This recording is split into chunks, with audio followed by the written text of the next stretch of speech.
నమస్కారం, నా పేరు జ్యోతి. స్మార్ట్ సిటీ పొలిటికల్ రౌండప్ కు స్వాగతం. ముందుగా హెడ్లైన్స్. ముఖ్యమంత్రి చంద్రబాబు లోకేష్ ను విమర్శించే నైతికత విజయసాయిరెడ్డికి లేదు. విశాఖ పరువు తీస్తున్నారని ఎమ్మెల్సీ బుద్ధా వెంకన్న విమర్శ.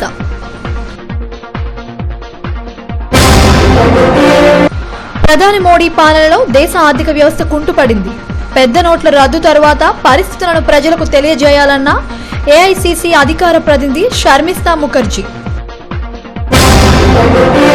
ప్రభుత్వం నిర్వహించిన పల్స్ సర్వే నివేదికను బహిర్గతం చేయాలి. నవ్యాంధ్రలో బీసీ జనాభా పెరిగిందన్న సంఘం రాష్ట్ర అధ్యక్షుడు శంకర్రావు.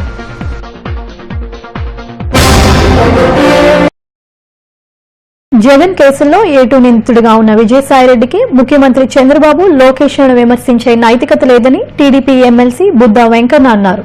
స్థానిక హోటల్లో ఆయన మీడియాతో మాట్లాడారు. విజయమ్మను విశాఖ ప్రజలు ఓడించారనే అక్కసతోనే విజయసాయిరెడ్డి కక్ష సాధింపు చర్యలు చేపడుతున్నారని ఆరోపించారు. విశాఖ భూ కుంభకోణం, మంత్రుల విభేదాలపై ముఖ్యమంత్రి స్వయంగా చూసుకుంటారని తెలిపారు.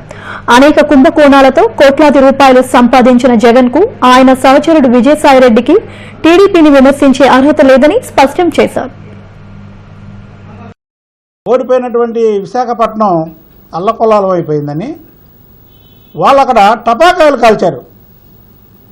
మరి అదే సమయంలో ఇక్కడ ఉన్నటువంటి ఈ రాష్ట్ర ముఖ్యమంత్రి ఇక్కడ ఒక బస్సులో నిద్రించి బస్సులోంచి పరిపాలన సాగించి ఈ విశాఖపట్నం అంతా బాగు చేసే వరకు కూడా కంకణం కట్టుకొని ఇక్కడ అందరితో దీపావళి జరిపించి మళ్ళీ ఆయన రాజధానికి రావడం జరిగింది. ఈరోజు ప్రతిపక్ష నాయకుడిగా ఉన్నటువంటి వైఎస్ జగన్మోహన్ రెడ్డి ఆ రోజు తుఫాన్ వచ్చి ఈ విశాఖపట్నం అల్లకొల్లాలో అయిపోతే ఏ ఒక్కరినన్నా పరామర్శించారా? వీళ్ళకి విశాఖపట్నం మీద కక్ష. ఎందుకంటే సాక్షాత్తు విజయమ్మని ఓడించారు అనేది వీళ్ళ కక్ష. ఆ కక్షతోనే ఏ విషయం వచ్చినా చంద్రబాబు నాయుడు గారిని, లోకేష్ బాబుని వాళ్ళు విమర్శించడం జరుగుతుంది. నేను టీవీ ఛానల్లో, పేపర్లో చూస్తున్నా. విజయసాయిరెడ్డి చరిత్రే ఒక మోసాల, అవినీతితో కూడినటువంటి చరిత్ర. అతను ఆడిటర్గా, మన్మోహన్ సింగ్ కూడా ఆడిటరే, ఒక మంచి భావాలు గల ఆడిటర్. ఏ పార్టీ అయినా సరే ఆయన దేశాన్ని ఎలా అభివృద్ధి చేయాలి, దేశ ప్రజలను ఎలా అభివృద్ధి చేయాలనేటువంటి ఆడిటర్ మన్మోహన్ సింగ్. ఈయన వైఎస్ రాజారెడ్డి దగ్గర నుంచి వైఎస్ జగన్మోహన్ రెడ్డి దాకా కూడా ఈ రాష్ట్రాన్ని ఎలా దోచుకోవాలి, ఈ దోచుకున్న సంపదను ఎలా దాయాలి అని ఒక క్రిమినల్ మైండ్లో ఉన్నటువంటి ఆడిటర్ విజయసాయిరెడ్డి. ఏదైతే జగన్మోహన్ రెడ్డికి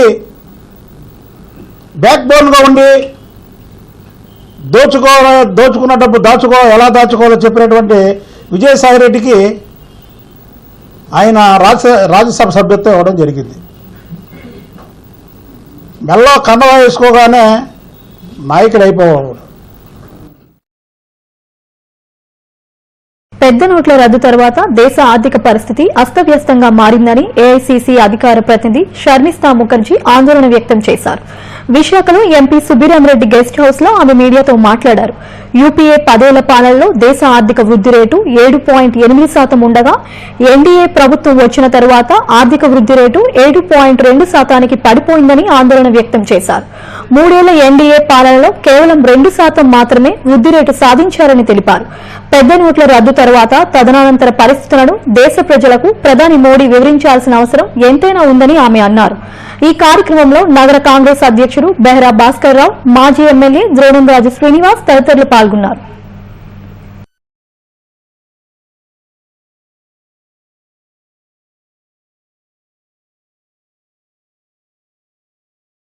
Security. And I am saying this because I am a woman and I come from Delhi. And Delhi is the capital of India. And as you might be knowing, that unlike other states, because Delhi is partial, I will just give you some more figures. IIP, the ratio. in March 2017, the of economics will realize that how they are juggling the figure. They have just changed the base year of calculating GDP from 2004-5 to 2011-12. So as a result, whenever you change the base year, you always get a statistical advantage, and in this case there is approximately an advantage of 2%. If you see the 10 years performance of the UPA government, by the old calculation, the average UPA GDP was 7.8, whereas their performance in 3 years, even by the new calculation, is approximately 7.2. But by the old calculation, if you minus it, minus 2%, so it will actually be 5. So forget about Achhe Din. They are actually bringing down the GDP growth rate very, very negatively. రాష్ట్ర ప్రభుత్వం చేపట్టిన pulse survey నివేదికను బహిర్గతం చేయాలని రాష్ట్ర BC సంక్షేమ సంఘం అధ్యక్షుడు శంకర్రావు డిమాండ్ చేశారు. వెలమభవన్లో ఆయన మీడియాతో మాట్లాడారు. పల్స్ సర్వే ప్రకారం రాష్ట్రంలో బీసీ జనాభా 70 నుంచి 85% ఉందన్నారు. ఈ సర్వే నివేదికను 2 తెలుగు రాష్ట్రాలు తొక్కిపెట్టాయని ఆరోపించారు. ఈ నివేదిక కోసం త్వరలో రాష్ట్ర వ్యాప్తంగా అన్ని జిల్లాల్లో ధర్నాలు, రాస్తారోకోలు చేస్తామని వెల్లడించారు. దామాషా ప్రకారం తమకు రావాల్సిన రాజకీయ, ఆర్థిక, సామాజిక వాటాను ఇవ్వాలని డిమాండ్ చేశారు.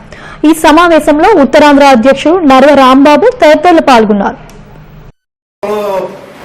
పల్స్ సర్వే పెట్టారు.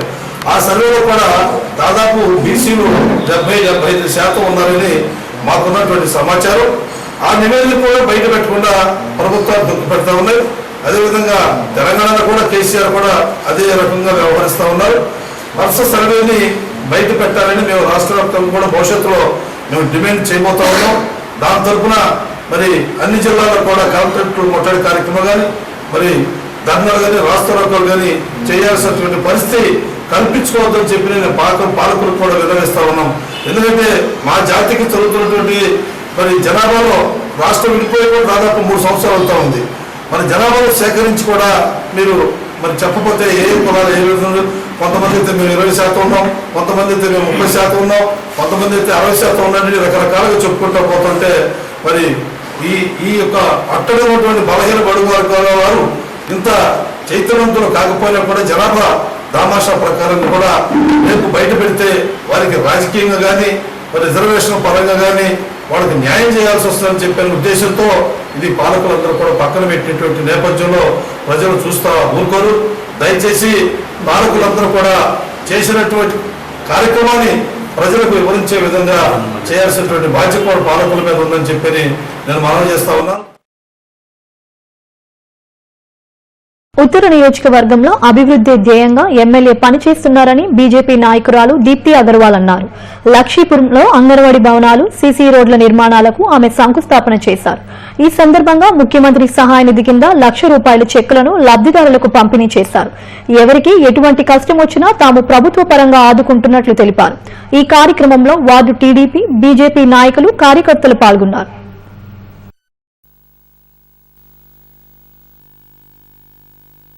2 శంకుస్థాపనలు. ఒకటి కమ్యూనిటీ హాల్కి, అది 19 లక్షలు శాంక్షన్ అయింది గవర్నమెంట్ తోని. అది గ్రౌండ్ ప్లస్ ఫస్ట్ ఫ్లోర్ కడదామని చెప్పి నిర్ణయించింది. 19 లక్షలకు టెండర్ అయింది అది. రెండోది ఏంటంటే సిమెంట్ రోడ్ కొరకు ఒక 8 లక్షలు మంజూరు అయ్యింది. అదేవిధంగా ఇక్కడికి వచ్చాం కాబట్టి సీఎం ముఖ్యమంత్రి సహాయ నిధి నుంచి ముగ్గురికి, ఇక్కడ దగ్గర ముగ్గురిది కలిపి ₹1,00,000 వరకు సీఎం రిలీఫ్ ఫండ్ నుంచి మంజూరు చేయబడింది. ఒక ఆవిడకేమో కిడ్నీ ఆస్తమా అండ్ క్యాన్సర్ ప్రాబ్లంతో బాధపడుతున్నారు కాబట్టి ఆవిడకి ₹50,000 సీఎం గారు ఇవ్వడం జరిగింది. అలాగే ఇతనికి విశ్వనాథం గారికేమో కిడ్నీ ప్రాబ్లంతో బాధపడుతున్నారు కాబట్టి 20,000 మందులు నిమిత్తం శాంక్షన్ చేయబడింది. అలాగే ఒక ఆవిడ త్రినాథమ్మ గారికి ఏమో ఒక 35,000 శాంక్షన్ చేయబడింది. ఆవిడకి యాక్సిడెంట్ అయింది సింహాచలం వెళ్ళినప్పుడు. సో నియోజకవర్గంలో ఉన్న వాళ్ళందరికీ కూడా ఎటువంటి ఇబ్బందులు ఉన్నా, వాళ్ళకి అనుకోని ఖర్చులు ఏమైనా ఉన్నా సరే సీఎం గారు భరిస్తున్నారు ఇవన్నీని. సో ఆ విధంగా అందరూ కూడా సీఎం గారు రుణపడి ఉండాలని చెప్పి మనం దేశంలో ప్రభుత్వ రంగ సంస్థలను ప్రైవేటీకరించే యోచన విడనాడాలని కోరుతూ దేశవ్యాప్త సమ్మెకు సన్నాహాలు చేస్తున్నట్లు ఇంటాక్ జాతీయ అధ్యక్షుడు సంజీవ్ రెడ్డి తెలిపారు. గాజువాకలో ఆయన మీడియాతో మాట్లాడారు. ఎన్డీఏ పాలనలో అనేక ప్రభుత్వ రంగ సంస్థలను ప్రైవేటీకరించి కార్పొరేట్ రంగాలకు అప్పగించేందుకు ప్రధాని మోడీ ప్రభుత్వం పెద్ద ఎత్తున ప్రయత్నాలు చేస్తుందని ఆరోపించారు. ఆగస్టు 8న ఢిల్లీలో అన్ని యూనియన్లతో ఒక సమావేశం ఏర్పాటు చేసినట్లు తెలిపారు. దేశవ్యాప్త సమ్మెకు సంబంధించిన కార్యాచరణ కూడా రూపొందిస్తామని వెల్లడించారు. ఈ సమావేశంలో ఇంటాక్ కార్యదర్శి మంత్రి రాజశేఖర్ తదితరులు పాల్గొన్నారు. ఇది ఫస్ట్ ఒక అడుగు కార్మిక రంగంలో ప్రైవేటైజేషన్కు విరుద్ధంగా జాతీయ సంస్థలన్నీ కూడా ఇండస్ట్రీస్ అన్ని కూడా ప్రైవేటీకరణ చేయటం అనే పద్ధతికి విరుద్ధంగా మనము ఈ మొదటి అడుగు ముందుకేయడం జరిగింది.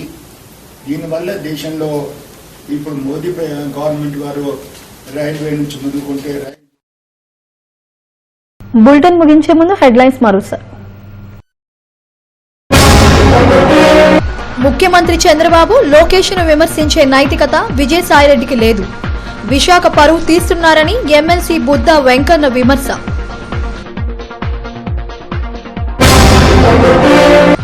ప్రధాని మోడీ పాలనలో దేశ ఆర్థిక వ్యవస్థ కుంటుపడింది. పెద్ద నోట్ల రద్దు తర్వాత పరిస్థితులను ప్రజలకు తెలియజేయాలన్న ఏఐసీసీ అధికార ప్రతినిధి షర్మిస్తా ముఖర్జీ. ప్రభుత్వం నిర్వహించిన పల్స్ సర్వే నివేదికను బహిర్గతం చేయాలి. నవ్యాంధ్రలో బీసీ జనాభా పెరిగిందన్న సంఘం రాష్ట్ర అధ్యక్షుడు శంకర్రావు.